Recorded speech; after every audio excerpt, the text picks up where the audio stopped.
O campo contemporâneo das ciências da saúde, das ciências sociais e do desenvolvimento humano já superou a abordagem sobre a resiliência como uma capacidade psicológica interna, individual, referida à invulnerabilidade ou à simples habilidade de adaptação positiva à adversidade ou ao trauma.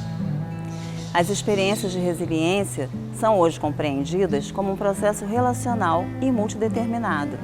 e as pesquisas avançam na direção de cartografar as condições que participam de contextos de risco, assim como as estratégias e intervenções ativadoras de contextos de proteção.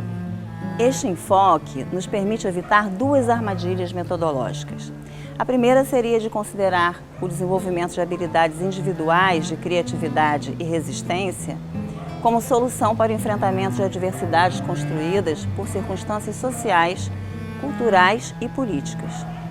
Pesquisar este tema num país como o Brasil, por exemplo, nos exige correlacionar o estudo com nossas características socioculturais. A situação de desamparo social e econômico em que se encontra boa parte de nossa população faz parte dos reflexos atuais, étnicos, sociais e econômicos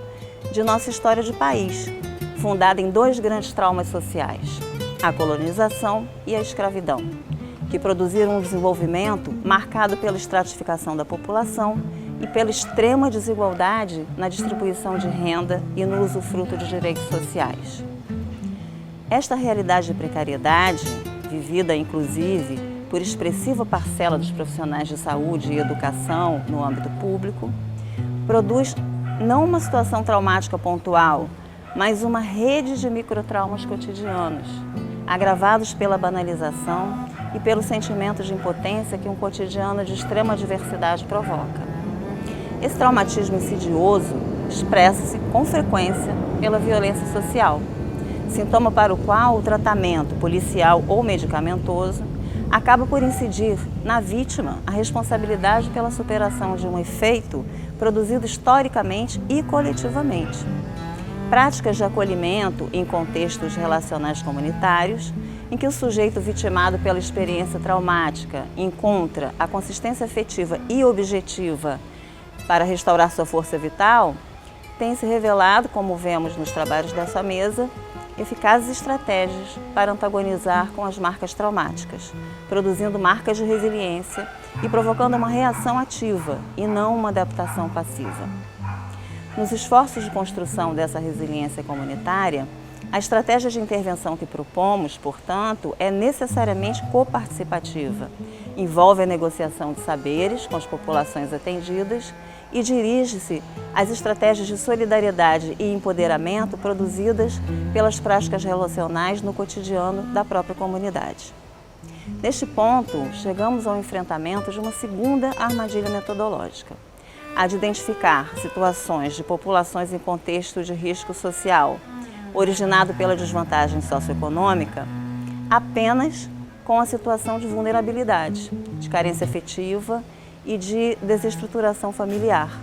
o que acaba por impactar a intervenção dos nossos profissionais de saúde por uma espécie de patologização da pobreza, que limita a análise de possibilidades de construção de resiliência desses grupos. Estudos que utilizam metodologia de coparticipação nos resultados da pesquisa com as próprias comunidades pesquisadas mostram que esses grupos costumam desenvolver dispositivos de resistência que exigem solidariedade, organização grupal,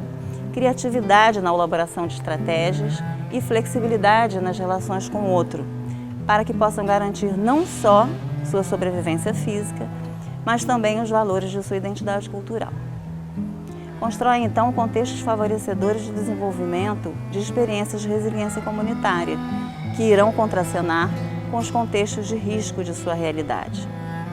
A cultura popular tem aí um papel fundamental, a criação de mecanismos de mediação, de sustentação e de apoio. Além disso, A arte permite a produção de uma forma de expressão para o que denominamos o resto do trauma. Aquela parte incomunicável apenas com a narração comum, somente possível de ser transmutada com a criação de uma linguagem para expressá-la, reinventá-la e recolocá-la na interlocução com as outras pessoas, facilitando assim a saída do isolamento defensivo. Do ponto de vista dos recursos construídos em nossa realidade sociocultural, contamos com uma vasta e variada gama de expressões culturais e de iniciativas de produção de redes de apoio não oficiais, partidas de movimentos populares, que, por conhecerem em detalhe a cultura das comunidades nas quais intervêm, obtêm expressivos resultados qualitativos e quantitativos. Esta constatação implicou-nos há 10 anos numa pesquisa exploratória com diversos projetos sociais destinados ao ensino de música no Rio de Janeiro. Buscando compreender o impacto da arte nos processos de resiliência, encontramos, junto com as atividades artísticas, um conjunto de práticas relacionais que, empreendidas inicialmente de forma intuitiva, aos poucos foram estruturando estratégias de integração comunitária e de promoção de resiliência, como a articulação com a rede de saúde e escolar, o compartilhamento de refeições, as apresentações públicas no entorno da favela e em instituições parceiras e o trabalho em redes informais de voluntariado. Para acompanhar esses processos, o Observatório Internacional Rede Resiliência, um grupo de pesquisa sob a minha coordenação na Universidade Federal Fluminense, passou a incorporar o conjunto de ações da Orquestra de Cordas da Grota, constituindo-o como um território de pesquisa. Trago aqui algumas considerações sobre os nossos resultados. Iniciado há 25 anos por um carismático casal de musicistas da UF, o projeto da orquestra tornou-se um centro de cultura, localizado na favela da Grota do Surucucu, em Niterói, no Rio de Janeiro. Uma comunidade hoje atravessada pela violência do movimento do tráfico de drogas e pela dura ação repressiva do Estado. Conta hoje com 4 orquestras, 5 programas e 20 núcleos totalmente autogeridos em outros municípios. Suas ações centram-se na atenção a crianças e jovens em situação de risco social e psíquico, através da identificação e potencialização de talentos e vocações, a profissionalização e a inserção no mercado de trabalho. A partir da metodologia da pesquisação ao longo dos últimos 10 anos e de entrevistas cartográficas com 37 jovens participantes das ações integradas de intervenção e pesquisa do grupo Redres nessa comunidade, pesquisamos o impacto das estratégias das práticas comunitárias da orquestra na mudança de perspectiva de futuro nas narrativas dessa população que é atendida pelo projeto. Na análise quantitativa dos impactos do projeto, podemos identificar um alto índice de adesão dos participantes, que atende anualmente cerca de 1.000 estudantes na sede e 300 nos núcleos, um expressivo índice de progressão nos estudos, cerca de 60 estudantes ingressaram na universidade, 20 deles produziram trabalhos acadêmicos sobre sua experiência de transformação pela música, ganharam 12 prêmios e têm 6 CDs gravados. A análise qualitativa parcial ainda das narrativas coletadas revela a potência da ressonância dessa metodologia de trabalho. O estudo tem seu sentido no presente, os resultados se revelam no futuro próximo e na relação com os colegas. A fruição depende da cooperação. E a seriedade exigida pelas tarefas exclui apenas o descompromisso, não exclui a alegria e a turbulência. A sensação de existir em colaboração vai se confirmando, pois do empenho de execução de cada um depende uma boa experiência de execução de uma peça musical. A vitalidade, a beleza, a partilha do sensível e a aposta nos êxitos são convocados cotidianamente. Mais do que uma oportunidade de trabalho e estudo